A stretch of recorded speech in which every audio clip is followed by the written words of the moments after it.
नमस्कार साथियों, हमारे स्वर आपके शब्द कार्यक्रम में आप सभी का पुनः स्वागत करती हूँ। आज आपके लिए प्रस्तुत कर रही हूँ कवित्री डॉक्टर मीरा श्रीवास्तव जी की काव्य संग्रह ऊनी शॉल से कविताएं। अपनी बात आज मानव के समक्ष जीवन में चुनौतियां अनेकानेक रूप में उपस्थित हैं।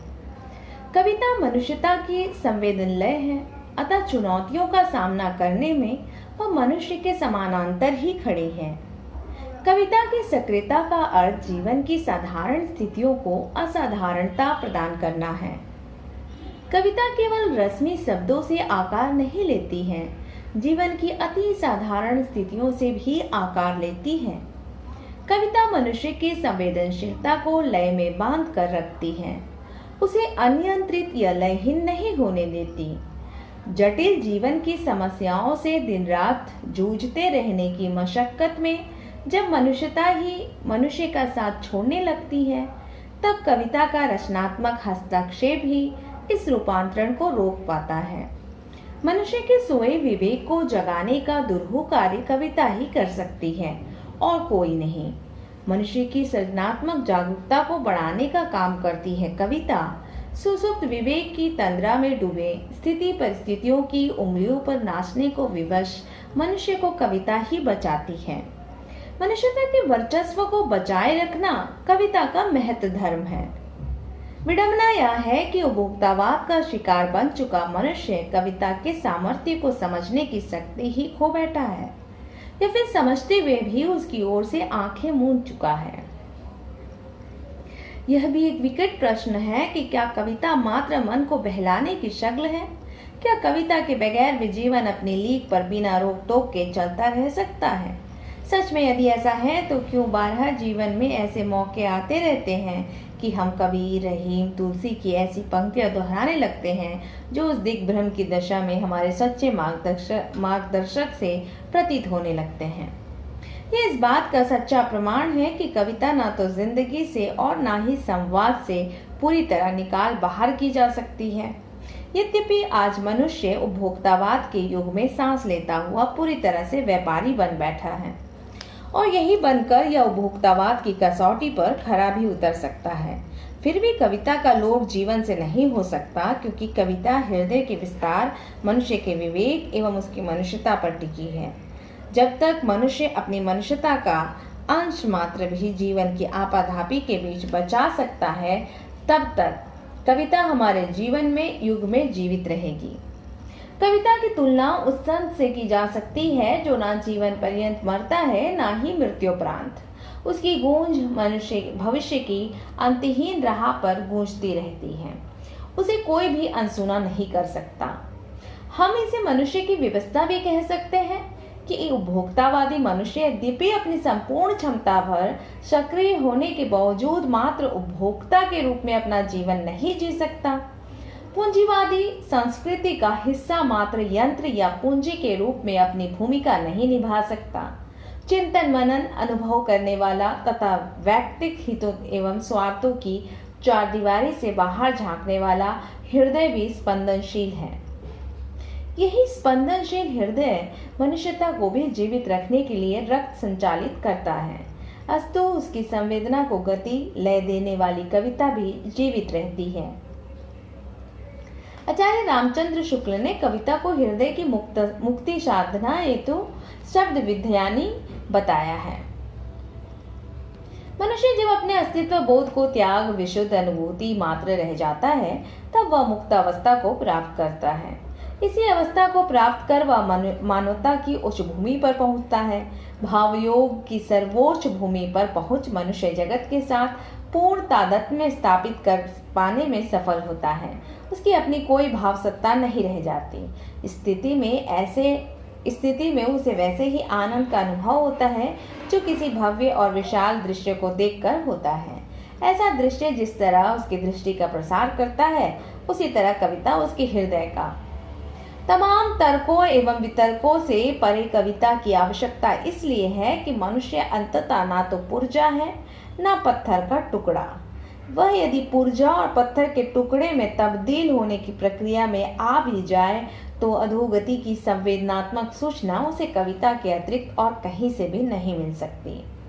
महर्षि अरविंद घोष के शब्दों में अंतःप्रेरणा उन वस्तुओं में से एक है जो ज्ञान की भूमिकाओं से एक चमक के रूप में आकार मन को सत्य के प्रति एक ही क्षण में उद्घाटित कर देती हैं।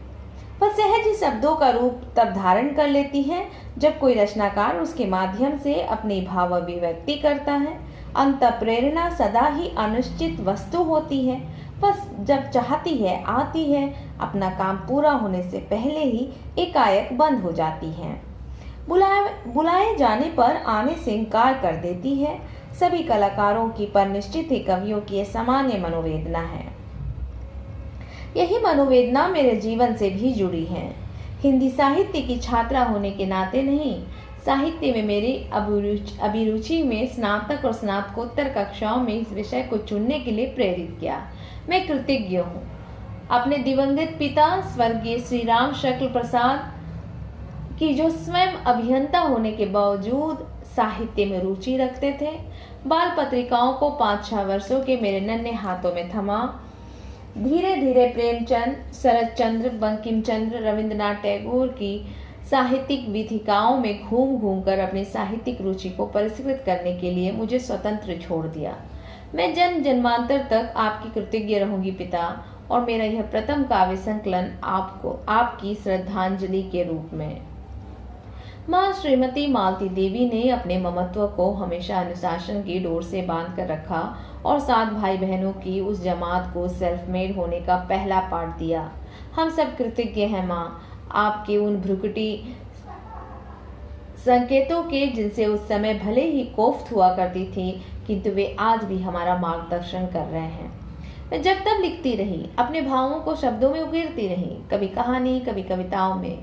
उम्र का वह दौर होता ही है ऐसा कि हर दिन एक कहानी सा लगता है और हर पल किसी कविता जैसा। भावनाओं के उद्वेग मन को मथते रहते और अभिव्यक्ति की शक्ल अख्तियार कर डायरियों के पन्ने दर पन्ने भरते जाते, लेकिन उन लिखे हुओं को दोबारा पढ़ने की भी जरूरत नहीं समझी। बेफिक्र के दिन बीते, पत्नी और माँ की नई भूमिकाओं में मन के भाव कभी तो कपूर की भांति हवा में उड़ जाते, कभी मन को इतना उद्वेलित कर देते कि मन दिनों दिन डोलता रहता पतवारहीन नाव की तरह। डायरी के पन्ने अभी भी रंगते जाते और दोबारा पढ़ने की फुर्सत नहीं निकाल पाती। इस उथल पुथल की खबर पति प्रोफेसर सुरेश प्रसाद श्रीवास्तव जी को कैसे मिली यह तो मुझे पता नहीं, लेकिन उनके प्रोत्साहन ने मेरी नाव को स्थिरता दे ही दी। मंथर से ही उसने गति पकड़ ली। आखिरकार परिणाम स्वरूप यह काव्य संग्रह उनिशॉल आपके सामने है। हर्षिता और मोहित को मैं अपनी गढ़ अनगढ़ सृजनाओं से प्रथम साक्षात्कार करने के लिए आशीष देना चाहूंगी। धन्यवाद तो क्या दूं, अपने ही अंश को।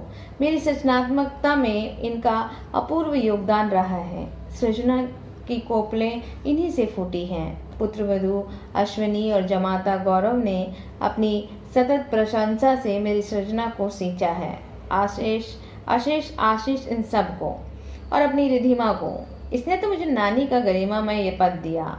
उसके स्पर्श से ही वर्षों पीछे छोटी गुड्डे गुड़ियों, घरौंदे, नानी दादी की भूली कहानियाँ सब जैसे अपने आप को दोहराने लगे मेरी कविताओं में। उसे भी अशेष ने मेरी प्रेरणा बनने के लिए। कविताओं का सृजन काल बेतरतीब है, लंबा है, इसी कारण तारतम्यता का अभाव सा दिख सकता है, किंतु तब है कि भाव अभिव्यक्ति किसी आयु विशेष या काल विशेष से बंधी नहीं रहती। अरुण शीतांश ख्याति प्राप्त कवि संपादक देशज ने भी मेरी कलम को गति देने की महत्वपूर्ण भूमिका निभाई है। आपको भी अशेष धन्यवाद।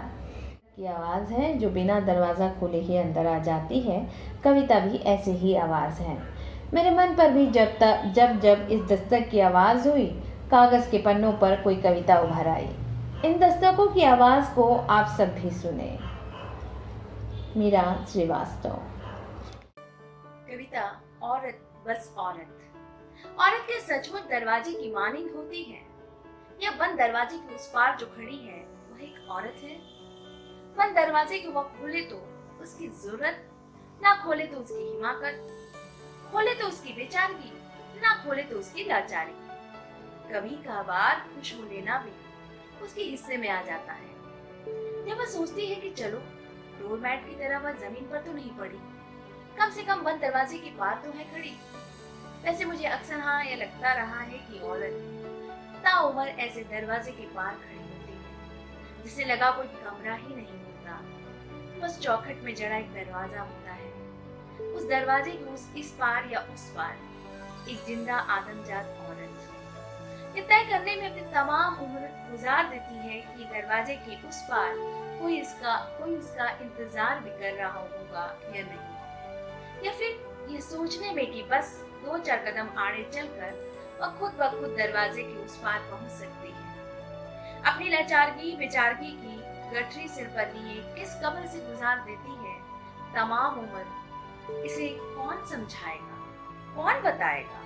हर औरत बहरहाल औरत ही हुआ करती है।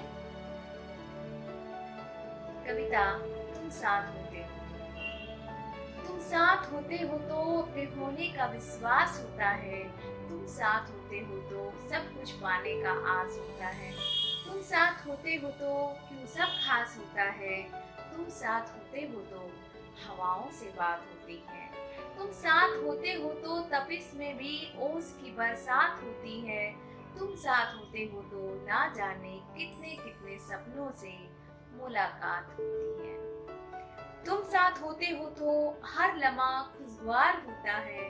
तुम साथ होते हो तो हर पल जिए जाने का एहसास होता है। तुम्हारा साथ हो तो जिंदगी बेमानी नहीं लगती। तुम्हारे साथ होने से ही सब कुछ खास होता है।